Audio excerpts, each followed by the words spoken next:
কোনো সমস্যা নাই। আমি জমি বিক্রি করবো, নাসা শোরুম বিক্রি করবো, নাসা ভাই আর আমি মিলিয়ে ইতিহাস করবো।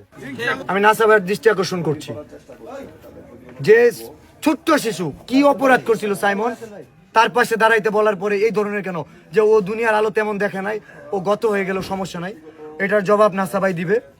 এন্ড আগামী 24 ঘন্টার মধ্যে এখানে যে টাকা উঠছে বাকি টাকাটা, নাসা ভাই তো ভাইরাল টপিকস নিয়ে কাজ করবে না, কোনি মিয়া ভাইরাল না, আগামী 24 ঘন্টার মধ্যে অর্ধেক টাকা নাসা ভাই দিবে, অর্ধেক টাকা আমি দিব, প্রতিশ্রুতি দিতেছি। যদি নাসা ভাই না দেয় জনসম্মুখে এখানে এসে ক্ষমা চাইবে, না হলে আমি কাজটা এখানে স্টপ করব। তার সাধ্য নাই, সে বলে বিল্লাল ভাই সাহস আছে, আমরা এটা বলতে পারি না।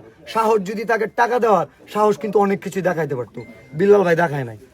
রোস্ট করা যায়, মানুষের পাশে দাঁড়ানো যায় না। এই কনিমিয়ার টপিকসটা কেন আসছে জানেন? যে সাইমনের জন্য কাজ করতেছে আমাদের শেরপুর জেলায়, বিল্লাল ভাইকে ছোট করি। বিল্লাল ভাই 11 লক্ষ টাকা ম্যানেজ করছিল জিনাগেতির বন্যায়, 11 টাকা নাসা ম্যানেজ করে নাই। আমি কথা বলছিলাম এই কনিমিয়ার জন্য বেশি লাগে না তো আমি যখন এইগুলা কাজ হইতেছে, আমি আমার খুবই বলছি কোনো সমস্যা নাই, আমি জমি বিক্রি করবো, নাসা শোরুম বিক্রি করবো, যথেষ্ট। আমরা ইতিহাস করবো শেরপুর জেলা কন্টেন্ট ক্রিয়েটর, নাসা ভাই আর আমি মিলে ইতিহাস করবো আগামী 24 ঘন্টার মধ্যে। আমার মনে হয় না আর ফান্ড কালেক্ট করার দরকার আছে, ফান্ড কালেক্ট স্টপ, ঠিক আছে?